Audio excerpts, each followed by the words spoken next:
Okay, now it is time for part 4 of our 4-part series here on Autocrat. And in the last episode, we showed you how we could get all of the information from the spreadsheet into this template so that you could create a document like this with information from the sheet. Now we're going to show you some of the additional things you can do after the form is generated and submitted. Specifically, we're going to take a deeper look at how to deal with the email output side of things. That's coming up next.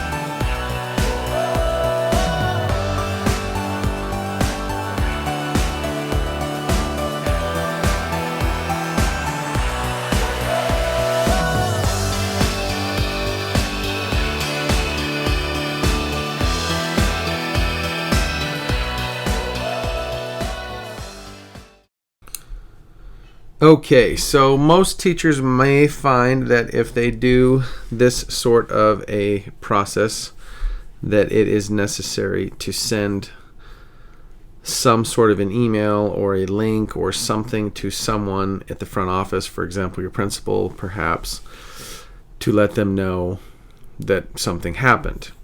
Maybe even you want to send it to the parents. Okay, so these are all things that are options. So first, let's go over to the form sheet and go over a couple of important things. First of all, understand that it is completely viable within a Google response sheet to add in additional columns. Okay, obviously Autocrat added in theirs, but I can add in my own as well. So I'm going to go ahead and add in a column to the left, and I'm going to call this column teacher comment, and that's it. Okay, now this means that I have created a column where I am allowed to add in my take of what's going on. So this would of course map to our template as so I updated the template. I updated this sheet.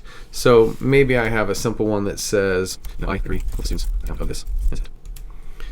Okay, one potential option that you have is to always just fill that down so that every single form will get the same exact response, and then you could go and explain in more detail if you wanted to. So you could add that there. Easily add in additional columns if you wanted. Okay, now we're ready to go and adjust what our extension is running.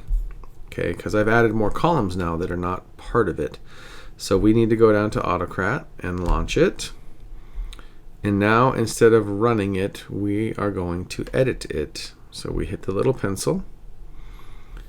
It still has the same name. That's still good. We're still using this template, so that's still good. But now when we scroll down, you will notice that we have a new column, which is teacher comment, because I updated the template when I changed to this document here by adding that.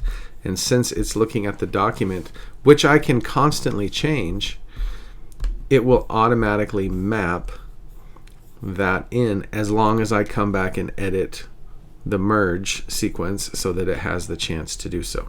Okay, so now my teacher comment's going to be added to the document, which is beautiful. I didn't like this file name because it's just the student's name. So I want to change this to be name, and I want the timestamp, and I want to add in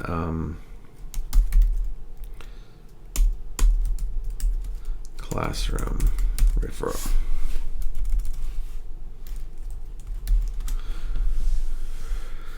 Okay, that'll be a little bit more dynamic file name. So notice how it's very easy for me to come back in here and just constantly go, oh, I need to tweak this just a tiny bit and make it a little bit better. I don't have a folder still, and that's just fine, so that's all good.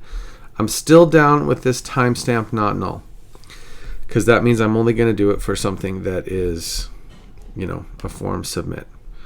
Okay, now I want to do this. I want to share docs and send emails. Okay, so share the doc as. I want it to be view only, so I'm good with that.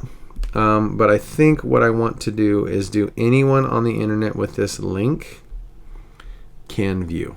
Okay, because I want anybody to be able to pull it up and look at it. This is particularly important, I'm thinking, if you're going to send it to the parents, because they may not be a member of your organization if you're using a school account, right? So you probably want to change it to just anyone with a link can view, so they can read what was in the write-up. So now I want to send this email. Okay, who do I want to send it to? Well, I want to send this to the principal email. I want them to be the recipient. I might want to CC parent email, which right now is blank.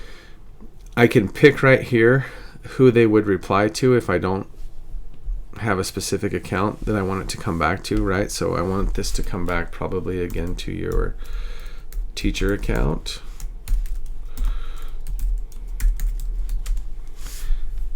Okay, so that's where the replies are going to go to, and then I give it a subject. Okay, these subjects are always going to be the same, but I can put a dynamic reference in there. So I can put like name,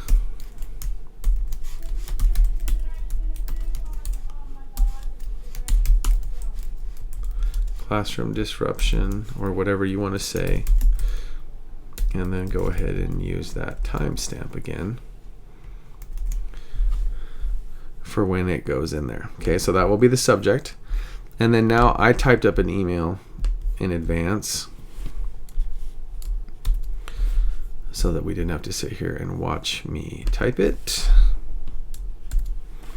Okay, so it's going to say all of that. I've got the student's name, and then I'm going to do a link of the merged document. Now, okay, so there's my email all set up.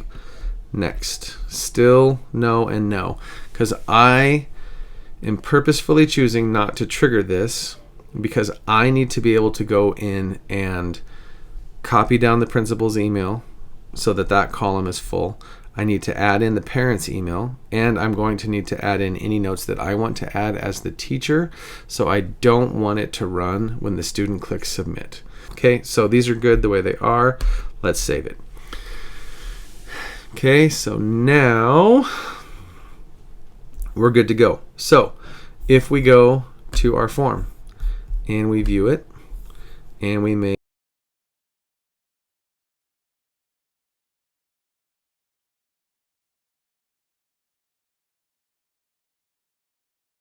okay, boom, kid submits. Okay, so student just submitted. Now it's time for me to do my thing, which is to come in here to my, oh, I don't want this running yet. Okay, so I come in here and I see all of this. I want to take all of this and do this with all of it so it looks coherent. I'm going to wrap the text so that it's easier for me to see everything that was said. Okay, so there's the thing. I read it. I say, yep, I agree with the student's I agree with what they said. So I'm just going to copy that down using Control D. I'm going to copy down the principal's email address, and here I could type in the parent's email address. Okay, so now my form has everything that it needs to run except for this link. So we're going to see when we run this if it ends up sending me an email that is correct for the whole thing. If it does, this is going to be super cool. So I launch it and I push play. So it sees that there's only one row that hasn't been merged yet. So this is not going to update all of the old documents. It's only going to do the new ones. Okay, so let's see what happened. My name profile should be different. So I have their name. I have the timestamp and classroom referral now as the name. Here is the document. Let's go check it really quick and make sure that it has teacher notes. Oh, look, there we go. Teacher notes are now added in, so that's all updated.